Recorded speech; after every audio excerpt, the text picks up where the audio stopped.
Zay ny mahakasika fa sariny zandarmarim-pirenena kosa nindray tamin'ireo atidoha tamin'ny fanafiana tetsy Ambomahitsy tetsy Kanja Ambomangakely. Avy hatrany moa dia nanaovana fanadihadiana ity ranamana ity ka tao aorianan'izay no nisamborana olona ampolony isan'ny voaroy tao anatin'ireo raharaha ireo hatrany. Ndraiky amby folo sy 12 febroary lasa teo dia nisy fanafiana an'seo teny Ambomahitsy sy Kanja Ambomangakely. Jiolahy 7 nitondra basy PA sy arme blanche nanafika tokantrano tamin'io andro io.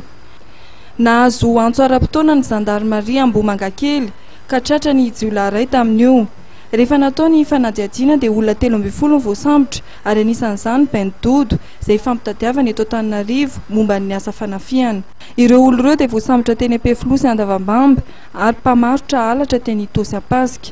Azony mpitandro filaminana tamin'io ny basy PA revolver ary ny PA copie izay miaraka amin'ny bara-pensa. Rehefa natao ny fehinoana sy fakanam-bavany dia niaiky ireo jiolahy fa nanomboka tamin'ny 7 hatramin'ny 4 dia mihoatra ny 70 ny fanafiana nataony.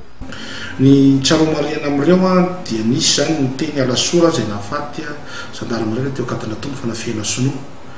Tamin'ny herintaona io dia teny Ananisana nisy dokotera commandant anankiray maty dia teny Sabotsy Namena Tsara Afara nisy maty anankiray dia teny Ambojanary Tehiroka sy ny teny 67 hektara koa torak'izany. Ny mampiavaka an'ireo jiolahy ireo zany dia rehefa manafika izy dia ampiarahana izay miaraka amin'ny fanolanana ny fanafiana izay atao. Ny tsaromariana anatin'izy ireo koa zany dia nisy ny anankefatra tamin'ireo jiolahy miaraka tamin'ny Bendodo ireo dia efa maty ny zandary sy ny polisy. Mbola misy 4 karohana miaraka amin'ny basy Kalaknikov anankiray. Le fanadihadiana zany efa mitohy mahakasika ny fanarahana ny basy Kalaknikov satria efa tratrao le olona namarotra anazy eo mpanaovana ny fanadihadiana zany mpitandro filaminana.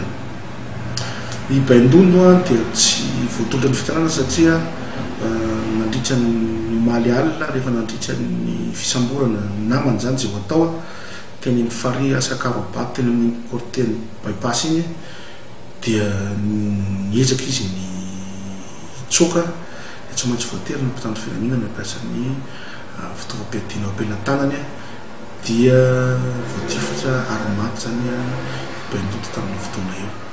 Androany no natolotra ny fitsarana ireo jiolahy naman'ny Bendodo.